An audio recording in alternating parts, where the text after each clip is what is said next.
How are you guys doing today? My name is Bertran Usher, and this is Cyber Entertainment. And today we are going to be discussing the recent legislature that the Republican Party was pushing called the American Healthcare Act. The American Healthcare Act. Essentially, we have a problem here. You have liberals and conservatives essentially both going at it towards this act because they're saying that it won't help the poor. The poor are going to be at risk here. And essentially, this bill is essentially doing what conservatives always do, apparently, in the eyes of certain Democrats. It's just going to help the rich, or it's just going to help the people who are already better off. The reason why we're going to bring this issue up is because you have this moral issue here as to whether or not this is valid. First off, and this, I'm just going to say this as the moderator, I honestly really can't be against this bill for a couple of reasons.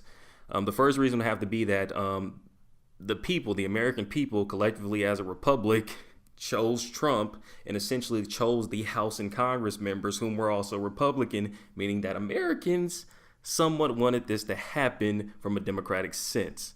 Number two, I really can't, as a person who's a bit more conservative, I can't complain with the new legislature or the possible legislature because me in healthcare, when it comes to me taking out money from my taxes, paying for an individual whom probably caused their health issues from their own merits or their own basis, I kind of have an issue with that because I really don't want to be paying for a guy who got diabetes because he couldn't control what he ate on a daily basis. But that's just the conservative side of me speaking. I'm going to lend the mic off to, who wants to go first? Eduardo. Okay, Eduardo, go for it, man. What is your opinion on the... Cool. So I think I think the Medicaid part of the current American Healthcare Act bill is good. I think that should continue on. There isn't much changes that need to happen. What it would do is that it would give the power to the states to determine how they will use their healthcare funds, the Medicaid funds. It's more generous than what is currently given right now to the states. And so I think it's a good compromise between Democrats and Republicans in that Republicans will be more generous and Democrats will give more freedom to the states to implement conservative policies, but also liberal states will have more freedom to implement liberal policies. I think the big problem is within the Title I problems of Obamacare, which is the regulations part. And two of the biggest things are, first, that currently right now under Obamacare regulations, which is what the second part of the American Healthcare Act tries to solve for, is that there's not enough diversity of healthcare that's allowed. What Republicans have been campaigning for or champion is catastrophic healthcare.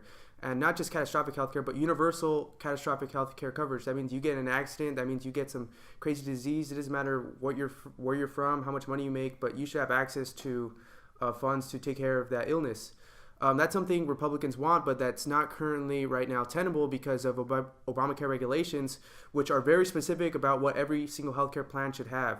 And so that's something that I think the American Healthcare Act should move towards solving, and it should be aggressive in trying to change those Title I regulations. I guess right now, Paul Ryan has held back from doing that because he's not sure what the Byrd rule in the Senate will allow the Republicans to actually pass through the reconciliation, which only needs 51 votes. But I think that he should just be as aggressive as he wants to be, solve everything that he thinks should be solved within that bill, and just leave it to the Senate to solve that. And so with that, I'm taking a position articulated by Yuval Levin, a writer for National Review, and a very well-known intellectual and conservative academic. And so I think that's what needs to be done. I think he should not be lukewarm about trying to solve it with the reconciliation. I think he should just go all out, fight the regulations, try and fight for the freedom of the states to have their own regulations, and so that Obamacare regulations are either completely removed or just altered. Because right now, just giving tax credits, but having the Obamacare framework where the federal government chooses what type of health care every American should have or should be able to buy, and not giving them freedom is the wrong type of choice. Let Americans choose. That was a really solid argument, and I can't counter anything from it. That was really well stated, man. Cool. So I have nothing else to say on that. Who else wants to take the mic here? Who wants to kind of counter Eduardo? I'm good. I don't want to follow that. Josh, you like to say something? Just talk. It should be able to hear you. Oh, okay. Well, unfortunately, I can't really say much because I'm actually kind of uninformed about this, so I won't pretend to. Everyone is, dude. I won't pretend to say that I know a lot about this stuff, because I honestly don't. You have very, very solid arguments and stuff like that. But I guess what I feel about this new act is that, like, you have a lot of, or I guess you have some people. From my kind of own understanding about this, it's either this or Obamacare, and to me that's kind of sad. That right now this is the best we can. This American Healthcare Act or whatever. It's the best we could. It's the best we got. You have people angry at Obamacare or whatever because for whatever limitations that it has and stuff like that. But I don't know. I'm sorry. I don't make a lot of sense. Joe, would you like to take the mic, state your opinion on the issue? Just state your opinion of what you think healthcare should look like. Yep. Like what type of reforms you want. Yeah. I'm gonna go with what Bertran was saying. So my opinions, I haven't read up too much on the act itself, but from what I have read so far, I believe, correct me if I'm wrong, that the tax credits are going to be going more towards those who don't receive insurance from their work, and I think that's very good because if your work doesn't provide you insurance, then you're not common people who are healthy aren't thinking about getting insurance because they aren't offered it. So giving tax credits to people who aren't offered insurance by their work is very good because then it'll give them a little more incentive to get insurance. And I believe people, no matter if you're healthy or unhealthy, you definitely need insurance because anything can happen at any moment in time. And to talk about what Bertrand said about how the American people elected Donald Trump, so they kind of like democratically accepted his idea of a healthcare reform. Actually, Trump won the popular elections, so not really democratic. But I do agree with Bertrand on that. It needs to address low-income people a little bit more, even with the Medicaid expansion, which is really good. I'm very surprised that Paul Ryan actually added that because it's a little more liberal than he usually is, and that's basically my opinion because I haven't read up too much on it, but from what I've read so far. Yeah, I think the great argument between the liberals and conservatives is that Democrats would want a forced Medicaid expansion on every state, Which is not good. which this liberal here does not think is good. So, which shows there's diversity, that they're not a monolith, and that when progressives come up there and say that it's the Democratic or the people's position or progressive position that the federal government should just decide what's good for every state, that there's a lot of people who agree with a more federalist approach, that let the states experiment, and if you let them experiment, we'll find out which way is better just through them experimenting. We'll see 5-10 years down the line which people are better off, and so I'm glad that we all agree with this on this issue. Moving on, I think the deep issue we're going to see with this passing is if Republicans can stay united. Trump isn't a policy wonk, but Trump does have stronger political instincts than most of the politicians in power. He ran on anti-immigration. He ran against Obamacare. He ran for putting American workers first and just putting the American people first. Right now the media elite and just all the elites, they're trying to just pass these bills and submit the type of trying to push for the type of mentality where we put the world first, where we just put the world first and we're willing to sacrifice ourselves so that the world can benefit. But that's not the way it needs to be. The fact of the matter is that when we put Americans last, that we're putting the world last, because a stronger America, stronger Americans, stronger working class, and a stronger middle class means a stronger America that's able to defend the whole entire world and that's able to lead the world towards establishing better policies, and that pushes back against hostile leaders like Iran and hostile leaders of Iran and Russia And so I think that Republicans need to stay united. I like that Trump has spoken up on this, that he's taken the lead. He's, tweeted Rand Paul, and he asked him, like, come on, Rand Paul, like, get on board with this. Let me know what problems you have with it, and we'll make the reforms. And that's the way it needs to be, because there's some really good parts to this bill. And I think Trump has the reforms that need to happen in the United States. So I think this is a big test for Republican unity. It's a big test for whether Republicans are going to get anything done in the next 2 years. And I think they have what it takes. And I'm glad that a liberal agreed. He's like a strong liberal progressive that we need to take a more federalist approach to a lot of the problems we have. Because one person doesn't have all the answers. One party doesn't have all the answers. You have to experiment to find out, what the best answer is. Sounds good. So I'm gonna head back on the mic before I go. Josh, you want to say anything about it? I guess I want to say an idea that kind of came to me is that you were saying that we want this to work. Yeah. We want to have this work because America needs to be stronger again. Yeah. So that we could defend and stuff like that. My question is that do you think that America is still in that kind of place where we feel we need to be the protector?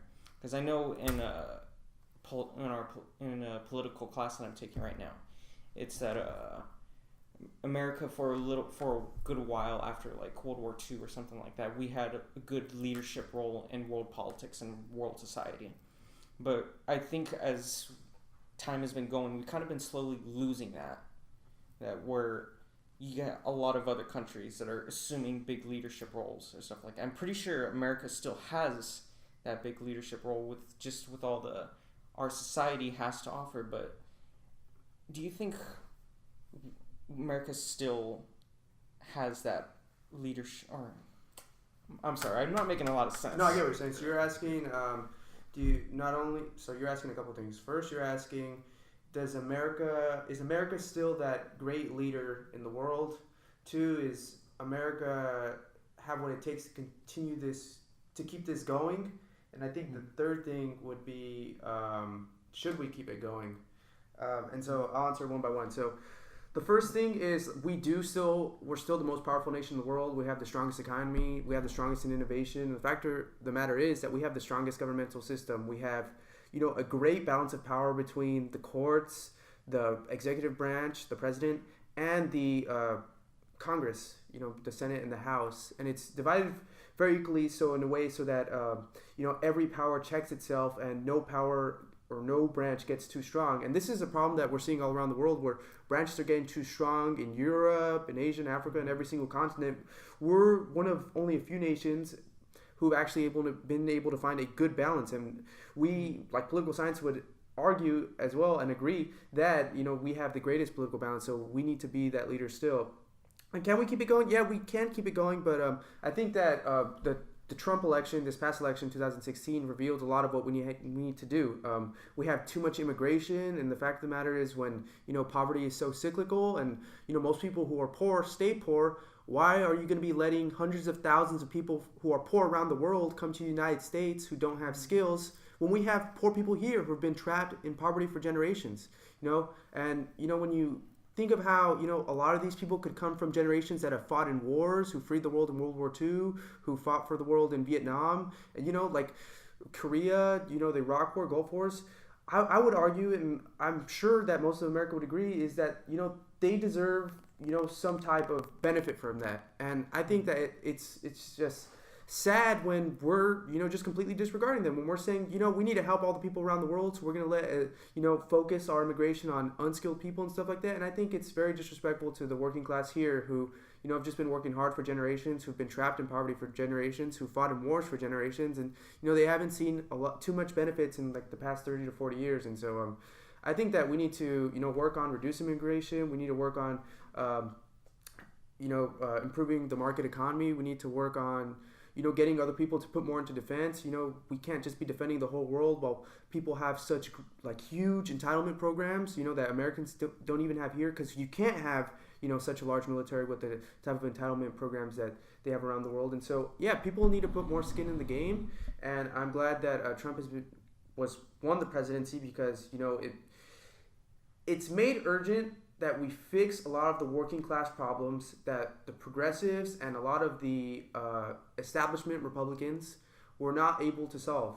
And they tried to solve it. We've had several conventional Republicans, but they weren't able to solve a lot of the economic problems that have been going on through the world. And so I'm glad that he won the presidency. And so answering question 2 and 3, we need to be the leader. We can still continue doing it, but we need to tailor more of our policies towards the working and the middle classes, which are what make America great, and on which the whole nation and with that the whole world, relies upon, that it's strong and that they're continuously becoming more productive, that they're continuously, improving and continuously, maintaining a strong ethics in general. And so I think we need to move more benefits towards them, and they just need a lot more spotlight and a lot more focus when we're focusing on policy issues. I'll just end with this last point. The key thing here is that, government action is not going to solve everything, A lot of these people, they don't want a handout. They want a job. And so the key thing here is, we do have to expand the entitlement state maybe a little more, which is what we're seeing with the Medicaid, where, we're going to be a little more generous with Medicaid. But at the same time, the focus needs to be on getting these people jobs.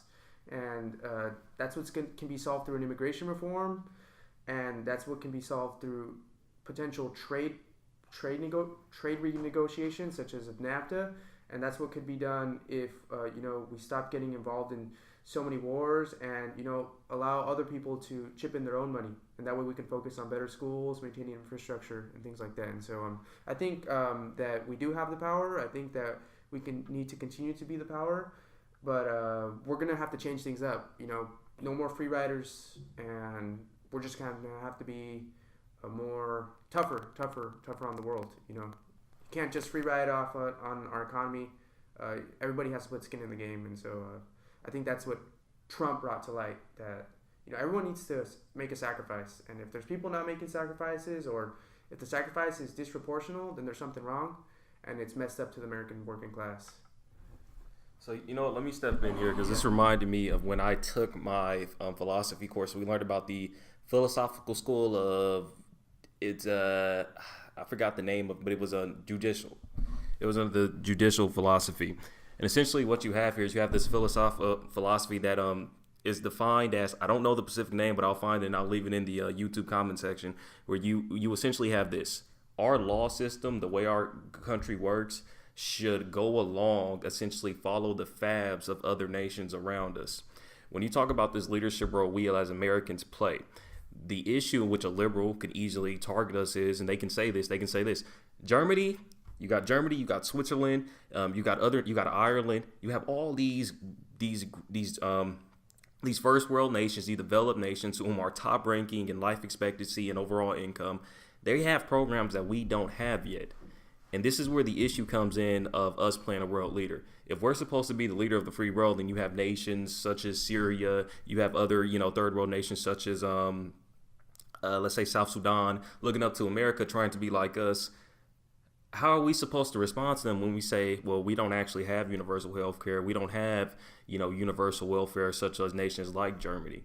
Aren't we supposed to play this aren't we supposed to play this democratic, this free society role when we don't even follow half of the implemented laws that these developed nations follow?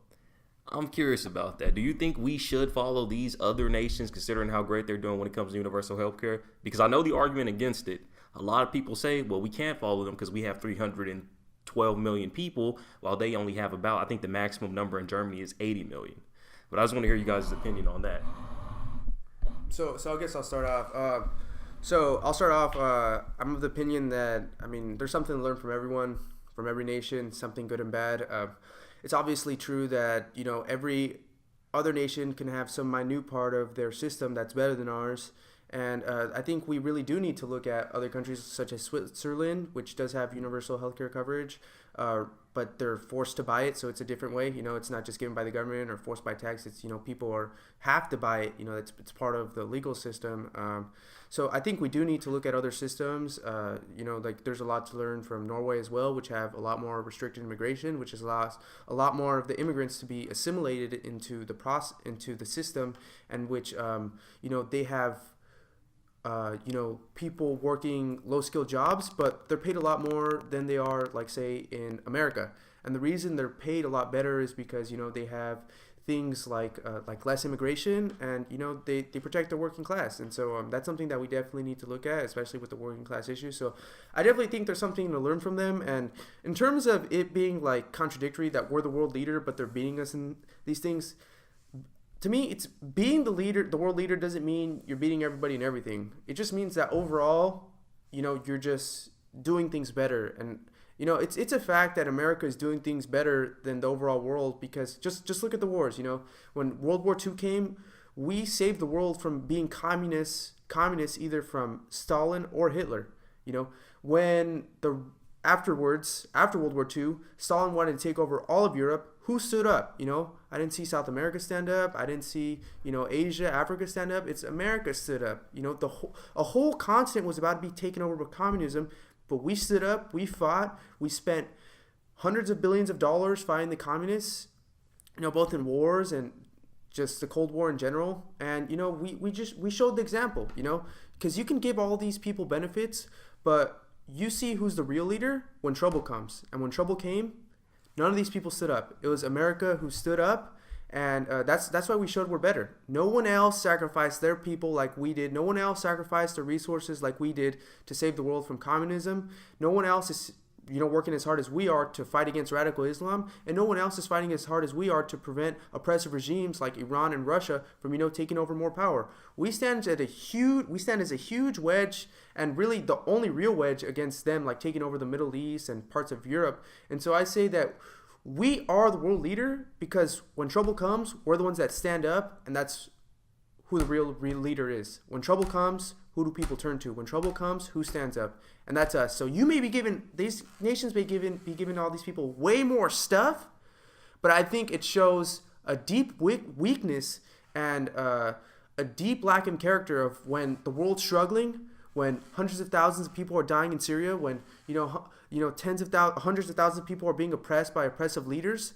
We're the only real nation that stands up, and that means more than any free thing we give to our people, because that shows that we fight for freedom. We fight for what we believe in, while the world, they just take in free stuff and they just sit at home on their couch and condescend to the rest of us while we fight. And so, yeah, we're better, and it's not hypocritical because we stand up when the world needs help, and we've stood up more than everybody else. America, fuck yeah. Yes.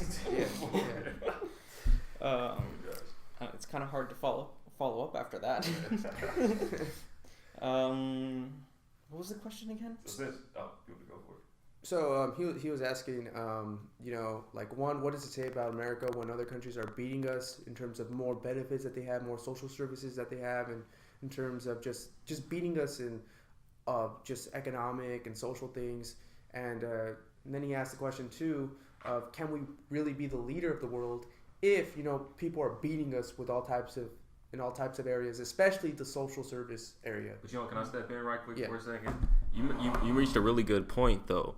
A lot of these nations, our military is protecting them. So you have this issue to where we're essentially from okay, I'm gonna switch on to my conservative side here for a second here. I honestly believe that at times we're essentially playing the upper middle class parent raising the kid, buying the teenager. We're essentially buying nations like Switzerland a nice fancy card when we send them our military, making sure they have a better life, because even Switzerland can admit they're scared as shit of Russia. Who can actually challenge Russia? We can't. But again, that's just my conservative side talking. Yeah, we do defend these nations, and when shit happens, they come to us. And that's for another day. Yeah. You go for it. I guess what I say to that is that I agree with a lot of what you said. It's very important and stuff. I lost my train of thought thanks to you guys. You're good, man. I guess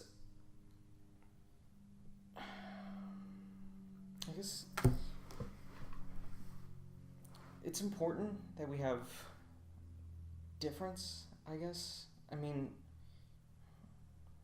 I think I remember in one of my political classes is that if we, the American people, really wanted that stuff, free healthcare, like a whole bunch of other different entitlement programs, we would have put that into law.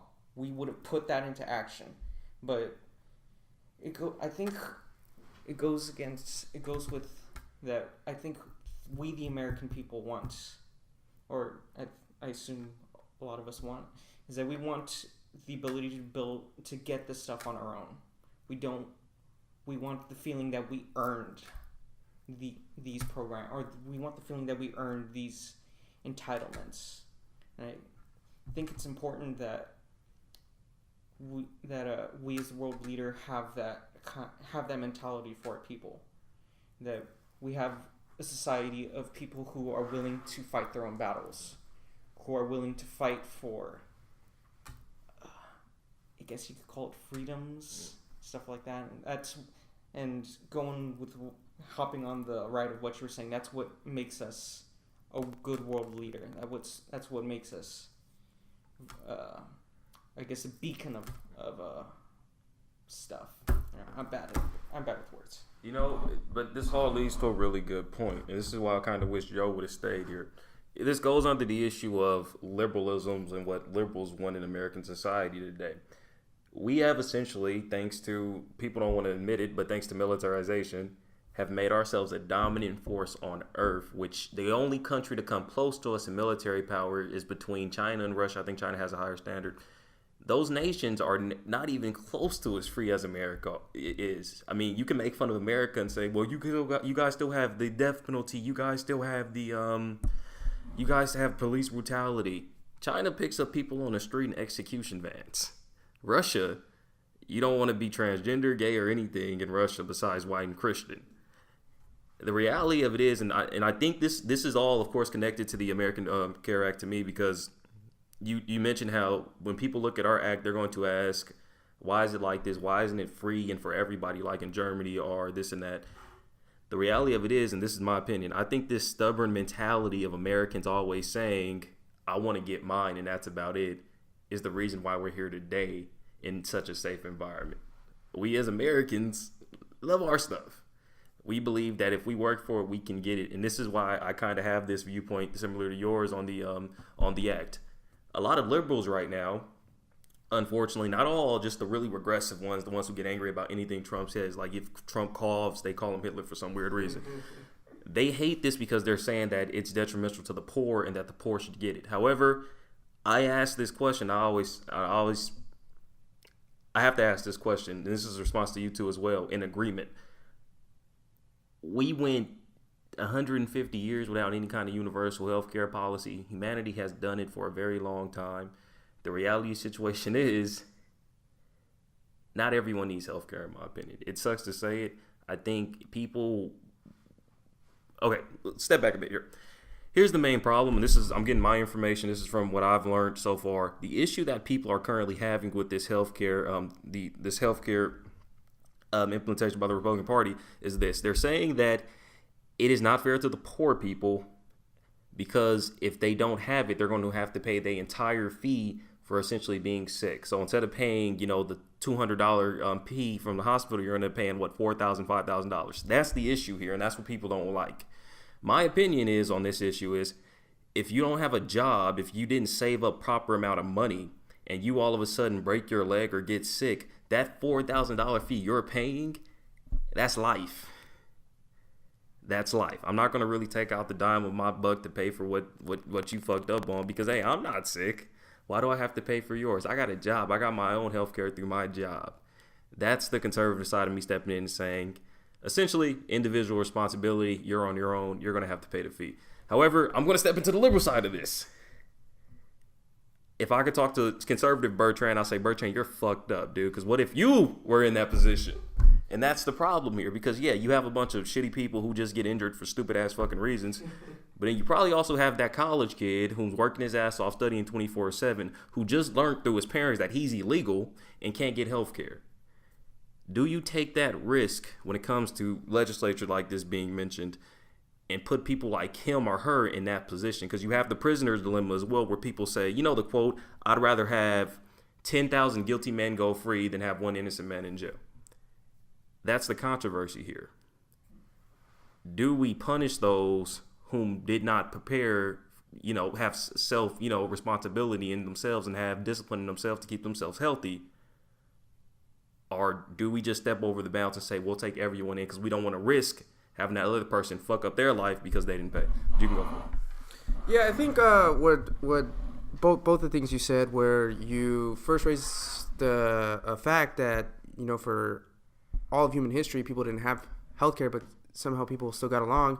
And then the second thing where you said that there's a lot of people that, you know, just don't take care of themselves. And then we all, you know, have to pay the price. And some of these things are very expensive. Some things could cost millions of dollars. And so it's an issue of fairness. I think what... And then let's just cut it down to 2 minutes per person now. Sounds good. Sounds good. So I think what this has revealed is that there has to be nuance to the issue. It's not just, let's just give everybody universal healthcare coverage and try and give everybody a Cadillac healthcare plan. No, it has to be more nuanced than that. I think what it's revealed is that people do agree that everybody should have universal coverage, and I do agree, but we agree that it should be more geared towards two things. One, it should be geared towards catastrophic healthcare, which is, you know, like if a huge accident happens, you know, everyone has a resource, you know, and, you know, the government already pays, you know, the hospitals for all these fees. So why not just give it to them? Yeah, no. So the first is catastrophic healthcare coverage, and I think it needs to be given. I think that our society has decided that, you know, people mess up, people make huge mistakes. They want to give everybody a way back. And so that's something I think everybody could agree on. And I think that's something where everybody should work upon. Now, should everybody be able to see the doctors from Harvard, doctors from Yale and all that? I think people would disagree. I think people who are messing up, maybe they shouldn't have access to that. Maybe, you know, people who, you know, work harder, people who are pushing themselves to this max, you know, entrepreneurs, doctors, you know, a lot of these people who are just more productive I think everybody would agree that they do deserve a higher standard of healthcare. So I think that healthcare inequality shouldn't be that much of an issue. The point is that everybody just have it and they just be decent. The third thing I think that everybody would agree upon was that, like, 30 seconds. I think is that we also need preventive healthcare, because with preventive healthcare, you can actually prevent a lot of costs. That means, you know, like, you know, making sure people are exercising, you know, or, you know, yeah. So like healthcare, you know, accounts solving for, you know, exercise, for health and diet, you know, for, you know, seeing pre-existing conditions. So that way we can prevent these diseases from happening in the first place. So if we work more towards gearing towards catastrophic and both preventive to prevent the disease in the first place, I think that's the two things that we should look towards making universal, you know, and maybe a decent healthcare for all children would also work. But I think everybody would agree, this will be my final point, that, I mean, if you're an adult and, you know, you've just chosen the wrong way, I don't think anybody would agree that, you know, everybody should pay for, you know, you to be able to see the same doctors as the guy who's, you know, working his ass off. You know, I think that healthcare inequality should exist. Healthcare inequality should exist, but that there should be some basic standard that everybody have access to. Makes perfect sense. Joshua, you can hit on it. Eduardo, you got 4 minutes. So Joshua, you get 4 minutes too. It's all good. We're not on a time restraint. I don't even know. I'm not going to count the cost. Sorry, could we repeat the question? I'm sorry. I've had a bad memory. So no, you're good, man. Trust me. So essentially, here's what I'm asking, and just to make it okay. Do we essentially it's accounted from both sides of the playing field here, and I'm just going to go in a little bit more deeper as well as I explain it to you. What I'm asking is, let's just make it really simple. Is healthcare a natural right? Similar to how you had John Locke, who made a statement and said, we have three things guaranteed to us: life, liberty, and property. Life is somewhat shaky of a term, and I know liberals, specifically in Congress, have used this beforehand, but my personal thing is, when it came to John Locke and him talking about this, and both of you guys are familiar with John Locke, correct? Life was just the government providing you with food and water. There was nothing about special surgeries to treat your fucking hip. So that's the question I'm essentially asking. Is it a natural right? do we as human beings deserve it? Even though, in my opinion, I'm kind of a Hobbesian. I think, we really don't fucking deserve it. The government just keeps us safe. But you shoot for it, man. I think I'm a little bit more biased from my own religious beliefs. I feel morality should come into play with this. That I feel that we have a Kantian building. I agree with you guys. Have a very logical point in that. Why should or with healthcare inequality, I guess, that why should the people who tend to screw things up a lot be able to or I'm sorry. You're good, man. You got this. That they should be on the same playing field in a certain sense, that people who work their ass off and truly, in a certain sense of the word, deserve their good health care or whatever. I feel that in the spirit of charity, we should look to, or in the spirit of charity, I guess, that I feel the people who don't necessarily deserve it, they should be able to have access to it. Because, let's see. From my own experience. Alright, so, story time. Go for it. When I was a toddler, I have 3 older brothers, by the way. Yeah. When I was a toddler, my brothers liked to rough around and stuff like that. And so, one day, while I was playing with one of my brothers, I cracked my skull open. And so, wouldn't that count as me being just stupid, or my brothers being stupid? Yeah. And so I wouldn't be if they were in this hypothetical situation, I wouldn't be necessarily have a good right to good health care or whatever. But I think, I don't know the specifics of what healthcare or anything like that my parents had, but I was able to get my head stitched closed. And so, in this hypothetical situation, I wouldn't have good access to that sort of thing. Your parents would be in debt, technically. Mm-hmm. And so, I feel in the spirit of charity and goodwill for everyone involved. And it does involve taking that risk where you cover a lot of idiots who don't deserve it. But for that one person who does deserve it, I feel it's a risk worth taking. All right, so guys, we're going to have to end it here. But essentially, I'm just going to give my end notes here.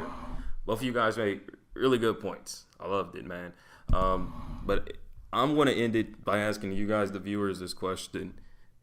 And I think this is the key question that came up through all of this arguments we had so far. Is healthcare a right? Is it a natural right? Do we deserve it?